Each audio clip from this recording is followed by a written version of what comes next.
सारा और मार्क बहुत खुश थे। उन्होंने एक खूबसूरत पुराना विक्टोरियन घर खरीदा था। कीमत कमाल की थी, सच में अनबिलीवेबल लग रहा था।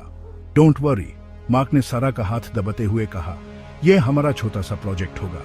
उसने उसके माथे को चूम लिया। वो अंदर गए।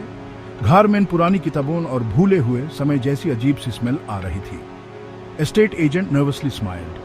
इसको बस थोड़ा सा प्यार चाहिए, उसने कहा। उसकी आवाज ऊंची छत वाले हॉल में गूंज रही थी। सारा और मार्क हर कमरे में घूम रहे थे। उनके दिमाग में सपने बन रहे थे। वो गर्म फायरप्लेस, डाइनिंग रूम में फैमिली डिनर्स की तस्वीर बना सकते थे। यह घर एक खुशहाल फ्यूचर का वादा करता था, उन्हें पता था। जैसे ही सूरज डूबने लगा, लॉन पर लंबे परछाए पड़ने लगे, तो वो अटिक में गए। वो एक बड़ा सा कमरा था, पुराने फर्नीचर और मगदी के जाले से भरा हुआ। एक छोटे गोल विंडो से चांदनी अंदर आ रही थी। देखो ये, मार्क ने एक पुराने रॉकिंग हॉर्स पर से धूल साफ करते हुए कहा। सारा स्माइल्ड। सब कुछ परफेक्ट होने वाला था।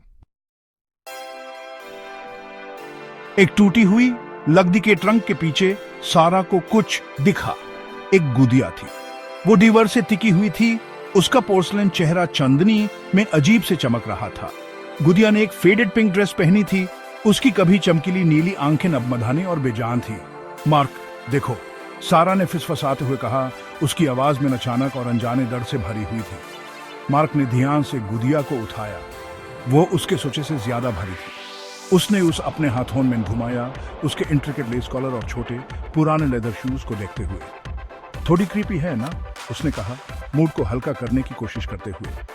सारा ने सर हिला दिया, उस पर छाए हुए दर्द को दूर करने में असमर्थ। वो बस अटिक से निकलना चाहती थी। शायद हुमैन इसे नीचे ले जाना चाहिए, मार्क ने कहा, खुद से ज्यादा सारा से। उसने गुदिया को ट्रंक के ऊपर रख दिया। जैसे ही वो जाने के लिए मुड़े, सारा को लगा कि उसने गुदिया का सार हिलता हुआ देखा। उसने जल्दी से वापस देखा। उसका दिल जोर से धड़क रहा था, लेकिन गुदिया अभी भी वैसे ही थी। उसकी खाली आंखें कुछ भी नहीं देख रही थी। उस रात सारा जाग रही थी। पुराने घर की खामोशी सिर्फ फ्लोरबोर्ड्स की आवाज और खिड़की के बाहर पाटन की सरसराहट से टूटी थी।